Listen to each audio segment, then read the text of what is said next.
नमस्कार, आप सभी का स्वागत है आपके अपने चैनल ज्ञानोदय में। तो जैसा कि आप सभी लोग जानते हैं कि जो 13 नवंबर को यूजीसी नेट हिंदी की जो डेट फिक्स हुई है, उसी के अकॉर्डिंग हम लोग चल रहे हैं और लगातार क्वेश्चंस कर रहे हैं। यूजीसी नेट के क्वेश्चंस मैं आपको दे रही हूँ। तो चलते हैं यूजीसी नेट के और अन्य प्रश्नों की तरफ। मैंने आपको 250 प्रश्न तक की सीरीज़ करवा दी है, ठीक है। तो अब मैं आपको आगे की सीरीज़ कंप्लीट करवाती हूँ, ठीक है। तो हमने जो है कहाँ तक कर लिया था, ये वाला क्वेश्चन हमने कंप्लीट कर लिया था। तो अब आगे की सीरीज़ मैं बताती हूँ। 251 से स्टार्ट करते हैं, लेकिन उससे पहले आप वीडियो को लाइक कर दीजिए और अगर चैनल को सब्सक्राइब नहीं किया हुआ है तो उसको कर लीजिए, ठीक है। तो चलते हैं, देखिए सब। अब नेक्स्ट क्वेश्चन है 251। किसने कालक्रम सिद्धांत का पालन किसने कालक्रम सिद्धांत का पालन अपने इतिहास ग्रंथ में नहीं किया है। तो कालक्रम जो है, कालक्रम सिद्धांत के अनुसार, यानी कवियों का जो कालक्रम है उसके सिद्धांत के आधार पर इतिहास ग्रंथ जो है अपना नहीं तैयार किया। किसने नहीं किया? ग्रियर्सन ने, मिश्रबंधु ने, शिव सिंह सेंगर ने या आचार्य शुक्ल ने, ठीक है। तो इसका जो सही आंसर होगा वो शिव सिंह सेंगर होगा, ठीक है। क्योंकि ग्रियर्सन, आचार्य शुक्ल और मिश्रबंधु, ग्रियर्सन जो थे वो सब सर्वप्रथम कालक्रम के अनुसार जो है इतिहास ग्रंथ लिखने वाले जो विद्वान थे, ठीक है। उसके बाद ये आचार्य शुक्ल और फिर है मिश्रबंधु। सर्वमान्य जो है वो इनका माना जाता है ज़्यादा, ठीक है। शिव सिंह सेंगर ने जो है कालक्रम सिद्धांत का पालन नहीं किया था, तो इसका आंसर बी होगा। उसके बाद नेक्स्ट क्वेश्चन है, गारसदा तासी के इतिहास ग्रंथ में हिंदी से संबंधित कवि लेखक कितने हैं। तो देखिए, गारसदा तासी जो थे उन्होंने इतिहास ग्रंथ सबसे पहला लिखा था, ये आपको पता ही है, ठीक है, कि इतिहास ग्रंथ सबसे पहला गारसदा तासी ने लिखा था। तो जो लिखा था गारसदा तासी ने, तो उसमें पूछा ये गया है कि हिंदी से संबंधित कवि लेखक कितने थे। तो वास्तव में इनकी जो संख्या थी वो थी 72, ठीक है। वो कितनी थी? 72 थी, ओके। तो जो 72 कवि लेखक थे वास्तव में गारसदा तासी के इतिहास ग्रंथ में, ठीक है। उसके बाद अगला प्रश्न है, निम्नलिखित में से कौन सी विशेषता शिव सिंह सेंगर के इतिहास की नहीं है, ठीक है। अब शिव सिंह सेंगर ने जो इतिहास लिखा था उस पर हम आते हैं, तो देखते हैं कौन सी विशेषता नहीं है, ठीक है। देखिए, इस तरह के क्वेश्चन करने से आपके स्थापना तर्क के क्वेश्चन जो वो मजबूत होते हैं, क्योंकि ऐसे ही ऑप्शंस को उठा करके रख दिया जाता है स्थापना तर्क में, कथन कारण वाले प्रश्नों में, ठीक है। तो ये सब समझना बहुत ज़रूरी है आपके लिए, ठीक है। तो मैं आपको ऑप्शंस दिखाती हूँ, ओके। तो शिव सिंह सेंगर के इतिहास ग्रंथ की क्या विशेषता नहीं है, ये हमें बताना है। ऑप्शन है, इसमें तिथि निर्धारण में किंवदंती तथा अनुमानों से काम लिया गया है, ठीक है। तो क्या नहीं है ये हमें बताना है, ठीक। तो एक मिनट बस। तो ये बिल्कुल सही बात है कि इसमें तिथि निर्धारण और किंवदंतियों का अनुमानों से काम किया गया है। कई जगह अनुमान लगाए गए हैं शिव सिंह सेंगर के इतिहास ग्रंथ में, ठीक है। उसके बाद है यह अकार आदि क्रम से लिखा गया, बिल्कुल सही, ठीक है। अकार आदि क्रम से लिखा गया है, ठीक है। वर्णमाला के क्रम में जो है ये लिखा गया है और मतलब जो मात्राओं का क्रम होता है उस आधार से ये ग्रंथ लिखा गया है। उसके आधार पर ही जो कवि और लेखक हैं उनके नाम लिए गए हैं, रखे गए हैं। यह परवर्ती लेखकों के लिए मुख्य आधार रहा। जो आए परवर्ती लेखक थे उनके लिए इसको आधार बना करके उन्होंने उनके बारे में लिखा गया था, ये भी बिल्कुल सही बात है। 1870 ईस्वी में प्रकाशित इस ग्रंथ में 1000 कवियों का वर्णन है। तो ये जो ऑप्शन है यहाँ पर, ये बिल्कुल गलत ऑप्शन है, ठीक है। 1870 में प्रकाशित इस ग्रंथ में 1000 कवियों का वर्णन नहीं मिलता है, ठीक है। तो इसमें करीब 700 कवियों का वर्णन मिलता है जब ये 1870 में प्रकाशित हुआ था। तो ये जो ऑप्शन है ये बिल्कुल गलत है, ठीक है। चलिए, अब इसके बाद आगे चलते हैं। फिर आता है नेक्स्ट क्वेश्चन। तो ये ऑप्शन इसका सही हो गया, ठीक है। जॉर्ज ग्रियर्सन के इतिहास की विशेषता है। जॉर्ज ग्रियर्सन के इतिहास की विशेषता क्या है? इन्होंने आदिकाल पर विचार नहीं किया। उनके इतिहास में 14वीं शताब्दी के विषय में कुछ नहीं कहा गया है। उन्होंने हिंदी तथा उर्दू के कवियों पर विचार किया है। मिश्रबंधु विनोद उनका आधार ग्रंथ है, ठीक है। देखिए, ये जो है ना, मैंने आपको बताया अभी जो कवियों की संख्या के बारे में, तो ये जो कवियों की संख्या है ये अलग अलग किताबों में अलग अलग संख्या दे रखी होती है, लेकिन फ़िलहाल 1000 कवियों का वर्णन जो है वो नहीं मिला है। ठीक है, आप ये मान के चलिए ये ऑप्शन तो गलत है। ठीक है, लेकिन कई किताबों में अलग अलग तरीके से दे रखा होता है कवियों के बारे में। कई बार इन्हें 2 भागों में डिवाइड करके भी दे रखा होता है कि इतने कवियों का वर्णन इस खंड में मिला और इतने कवियों का वर्णन इस खंड में मिला, लेकिन 1000 कवियों का वर्णन नहीं मिला था। ठीक है, इस बात का आपको ध्यान रखना है। तो जॉर्ज ग्रियर्सन के इतिहास की विशेषता हमें बतानी है। इन्होंने आदिकाल पर विचार नहीं किया। ठीक है, ये बात जो है सही बात है कि इन्होंने आदिकाल पर विचार नहीं किया था वास्तव में जॉर्ज ग्रियर्सन ने। उसके बाद उनके इतिहास में 14वीं शताब्दी के विषय में कुछ नहीं लिखा गया है। ठीक है, एक जो ये बात लिखी गई है ये वास्तव में जो है सही है, सही है कि उनके इतिहास में 14वीं शताब्दी के विषय में कुछ नहीं कहा गया है। ठीक है, जो जॉर्ज ग्रियर्सन का जो ग्रंथ था, इतिहास था, उसमें जो 14वीं शताब्दी के की जो रचनाएं हैं, कवि हैं, उनके विषय में कुछ भी नहीं दिया गया है। उन्होंने आदिकाल पर विचार नहीं किया। ठीक है, उन्होंने आदिकाल पर विचार नहीं किया, ये बात गलत है। ठीक है, उन्होंने आदिकाल पर विचार किया। ठीक है, किया था, ये बात सही है। ठीक है, तो हमें यहाँ पर सही चुननी है, सही बात चुननी है। चूंकि यहाँ पर लिखा है कि इन्होंने आदिकाल पर विचार नहीं किया, तो ये गलत हो गया ना, ये तो गलत चीज़ हो गई। ठीक है, जबकि उन्होंने किया था। उन्होंने हिंदी तथा, आपको मालूम है कि जॉर्ज ग्रियर्सन ने आदिकाल को चाणकाल कहा था, तो ऐसा तो हो ही नहीं सकता कि उन्होंने आदिकाल पर विचार ना किया हो। ठीक है, उसके बाद उन्होंने हिंदी तथा उर्दू के कवियों पर विचार किया। ये बिल्कुल, ये जो बात है ये अपने आप में ये गलत है। ठीक है, कि उर्दू के कवियों पर विचार किया है जॉर्ज ग्रियर्सन ने, बिल्कुल भी विचार नहीं किया। ठीक है, हिंदी और उर्दू के कवियों पर। मिश्र बंधु विनोद इसका आधार ग्रंथ है, ये तो बिल्कुल ही गलत है। ठीक है, क्योंकि मिश्र बंधु विनोद तो बाकी काफ़ी बाद में जो आया था, तो इसका आधार ग्रंथ हो ही नहीं सकता ये। ठीक है, लेकिन यहाँ पर ये बात बिल्कुल सही लिखी है कि उनके इतिहास में 14वीं शताब्दी के विषय में कुछ नहीं कहा गया है। ठीक है, 14वीं शताब्दी के विषय में कुछ भी नहीं दिया है ग्रियर्सन ने, तो इसका बी ऑप्शन जो है वो सही हो गया। ठीक है, ये इसकी विशेषता हो गई। अब इसके बाद हमारा जो अगला प्रश्न है उसकी तरफ बढ़ते हैं। 255, निम्नलिखित में से कौन सी विशेषता आचार्य शुक्ल के इतिहास ग्रंथ की नहीं है। ठीक है, अब हमें बतानी है रामचंद्र शुक्ल इतिहास ग्रंथ की विशेषता। ठीक है, उनके द्वारा किया गया काल विभाजन आज तक मान्य है। ठीक है, पहली बात तो ये लिखी है। ठीक, कौन सा नहीं है ये हमें बताना है, तो हमें गलत छांटना है। ठीक है, तो उनके द्वारा किया गया काल विभाजन आज तक मान्य है, ये मैंने अभी बताया था आपको, बिल्कुल सही है। रामचंद्र शुक्ल ने जो काल विभाजन दिया वो बिल्कुल सही दिया था। उन्होंने आरंभ की कुछ रचनाओं को सांप्रदायिक बतलाया, बिल्कुल बतलाया है, ये बात भी सही है। ठीक है, ये बात जो है जो ये बात कही गई है कि उन्होंने आरंभ की रचनाओं को, अच्छा, उन्होंने आरंभ की कुछ रचनाओं को सांप्रदायिक बतलाया। ठीक है, तो हमें इतिहास ग्रंथ की नहीं है जो रचना, वो हमें छांटनी है। ठीक है, उन्होंने नए कवियों की खोज का प्रयास नहीं किया। उन्होंने नई कवियों को नहीं खोजा। ठीक है, और उनका इतिहास शब्द सागर की भूमिका के रूप में लिखा गया। अब इन चारों पर अगर हम विचार करें, अभी मैंने कुछ भी नहीं बताया है सही और गलत, लेकिन अगर हम इन चारों पर विचार करें तो ये वाला जो ऑप्शन है वो बिल्कुल सही है कि उन्होंने नई कवियों की खोज का प्रयास नहीं किया। उन्होंने किया था, लेकिन वास्तव में वो प्रयास उतना सफल नहीं हो पाया। कवियों की खोज का प्रयास नहीं किया ऐसा नहीं था, किया गया था। ठीक है, उन्होंने कुछ आरंभिक रचनाओं को सांप्रदायिक बताया था, ये बिल्कुल सही बात है। ठीक है, कहीं ना कहीं मतलब जो सिद्ध कवि थे उनको सांप्रदायिक उन्होंने बताया था। ठीक है, तो रामचंद्र शुक्ल ने सिद्ध कवियों को सांप्रदायिक बताया था। ठीक है, तो इसमें जो नहीं वाला पूछा है तो इसका ऑप्शन सी ठीक होगा। ठीक है, किसने स्वयंभू को हिंदी का प्रथम कवि माना है? राम कुमार वर्मा, राहुल सांकृत्यायन, हजारी प्रसाद द्विवेदी, आचार्य शुक्ल। तो स्वयंभू को हिंदी का प्रथम कवि जो मानने वाले हैं वो कौन है? वो हैं राम कुमार वर्मा। ठीक है, राम कुमार वर्मा ने हिंदी का प्रथम कवि स्वयंभू को माना था। ठीक है, और राहुल सांकृत्यायन ने किसको माना था? ये सभी मैंने आपको ट्रिक से करवा रखे हैं, ये आपको पता होने चाहिए। ठीक है, कि किसने किसको माना था हिंदी का प्रथम कवि। ठीक है, एक बार अगर आपने नहीं देखा है तो आप वीडियो देख लीजिए और उसको रिवाइज ज़रूर कर लीजिए। ओके, तो चलते हैं फिर आगे। ठीक है, राहुल सांकृत्यायन ने सरहपा को माना था हिंदी का प्रथम कवि। ठीक है, आचार्य शुक्ल ने किसको माना था? चंद्रबरदाई को माना था। ठीक है, अच्छा, हजारी प्रसाद द्विवेदी ने किसको माना? चलिए आप मुझे ये ऑप्शन में बताइएगा। ठीक है, उसके बाद आगे चलते हैं। आप मुझे कमेंट करके बताइए कि हजारी प्रसाद द्विवेदी ने किसको हिंदी का प्रथम कवि माना था।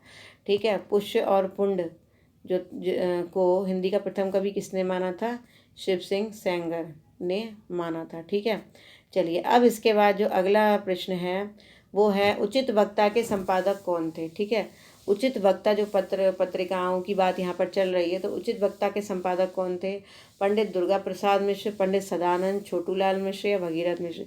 जैसा कि मैंने आपको बताया था कि इस सीरीज़ में सारे मिश्रित प्रश्न ही आएंगे। तो यहाँ पर देखिए पत्रिकाओं से रिलेटेड प्रश्न आ गया है एक।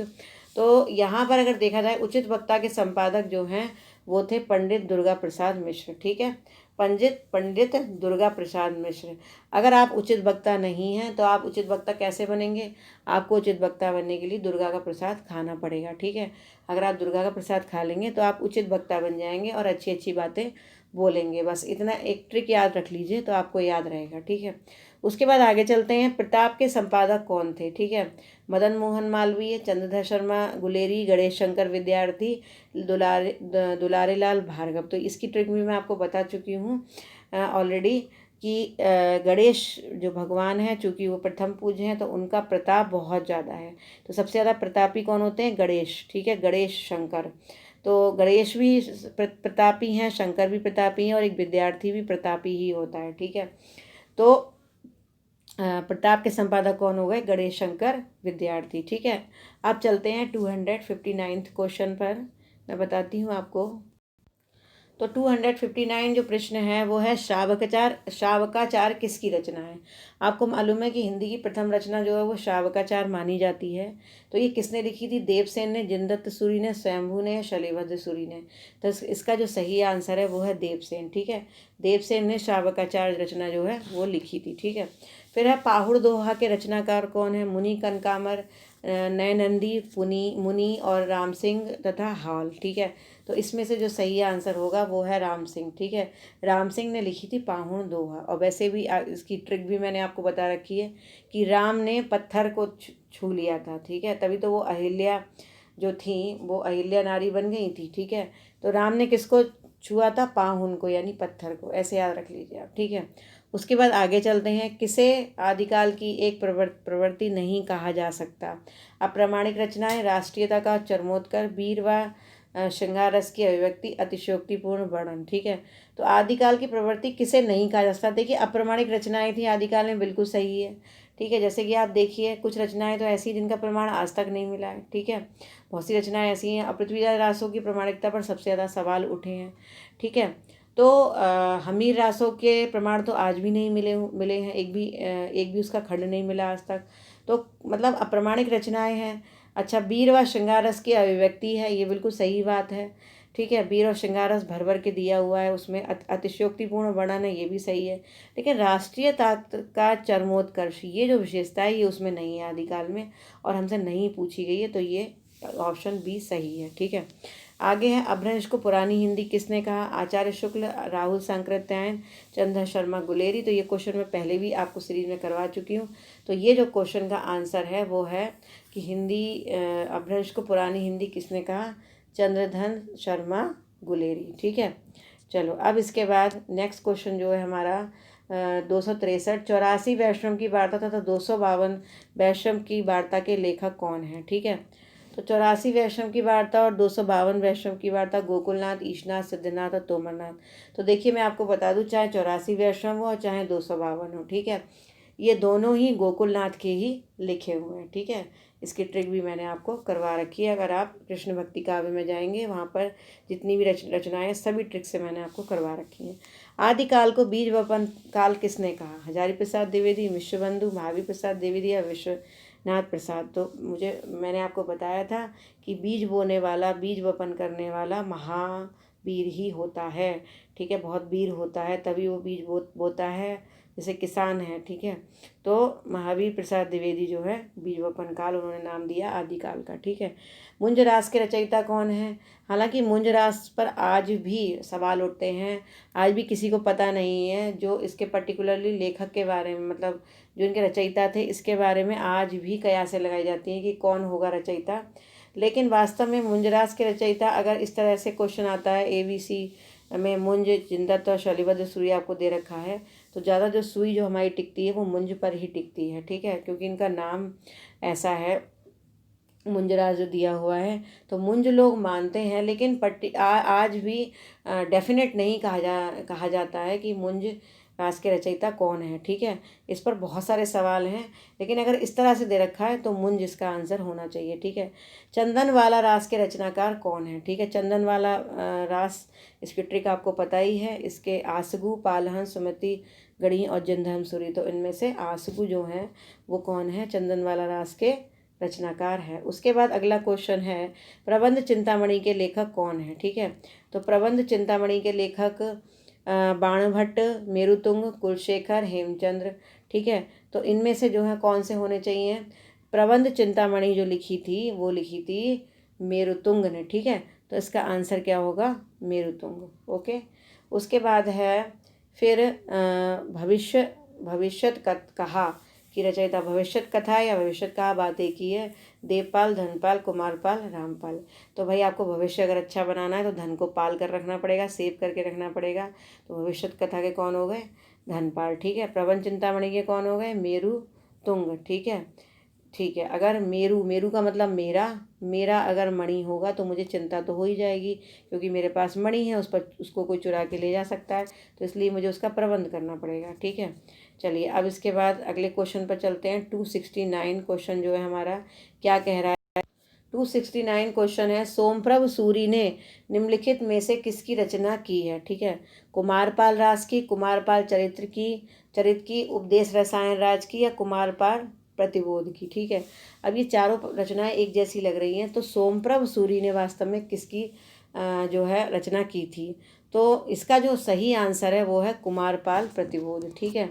सोमप्रभ सूरी ने कुमारपाल प्रतिबोध की क्या की थी, रचना की थी, ठीक है। चलिए अब इसके बाद आगे चलते हैं। संदेश रासक की रचना किसने की, अद्धमाण और अद्धमाण, स्वयंभू, पुष्पदंत, जोयेंदु कवि।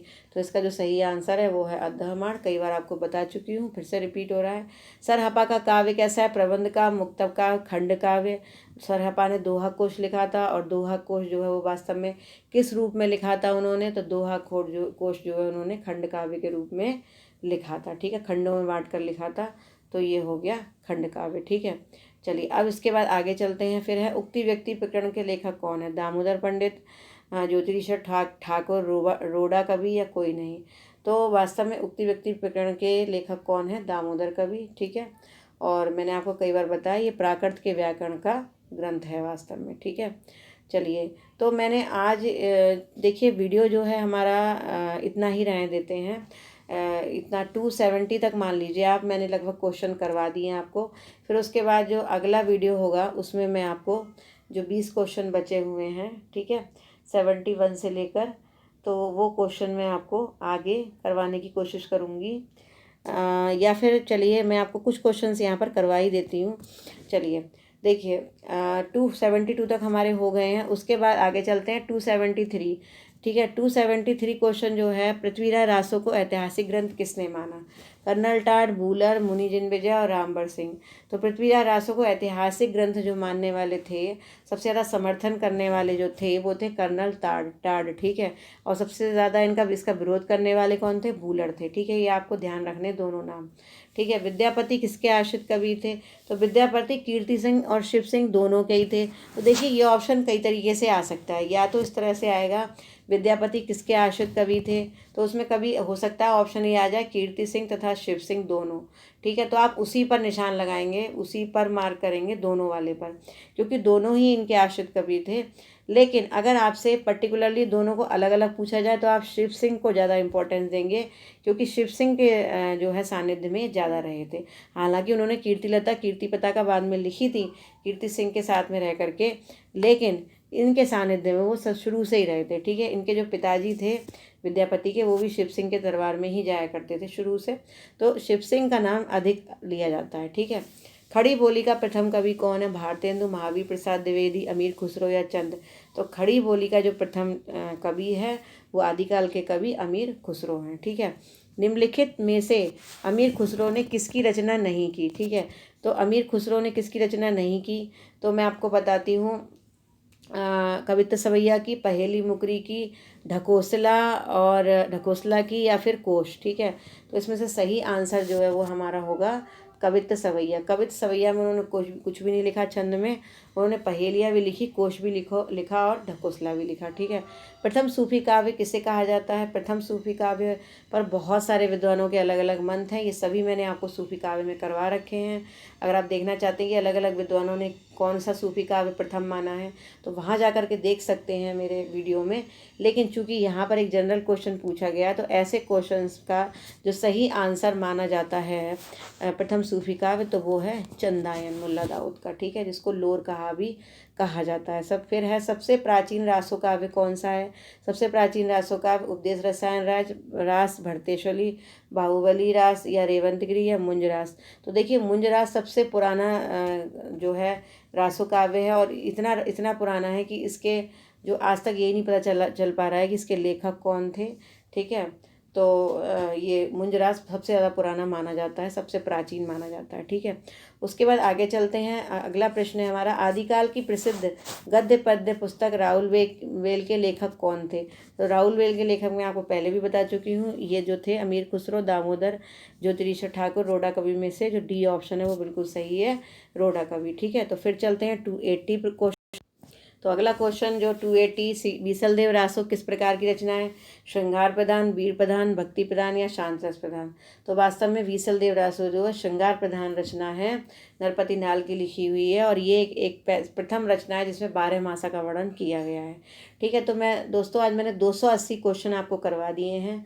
अब मैं आपको 300 प्रश्न करवाना चाह रही हूँ, तो आपको 20 जो प्रश्न हैं वो आपको इसके बाद वाले वीडियो में मिलेंगे। ठीक है, तो ये वीडियो आपको जल्दी ही आज के आज ही मिल जाएगा, तो इसमें देरी नहीं होगी। लेकिन जो अगले 50 प्रश्न है वो आपको नेक्स्ट डे मिलेंगे। ठीक है, तो इसी तरह से आप लगातार इस सीरीज को करते रहिए। चैनल को सब्सक्राइब नहीं किया है तो प्लीज़ कर लीजिए, और मुझे कमेंट करके ज़रूर बताते रहिए कि आपको ये क्वेश्चंस कैसे लग रहे हैं। ठीक है, और अगर कोई डाउट है तो उसे भी क्लियर कर सकते हैं, और लगातार वीडियोज़ को लाइक करते रहिए। तो फिर मिलती हूँ नेक्स्ट वीडियो में।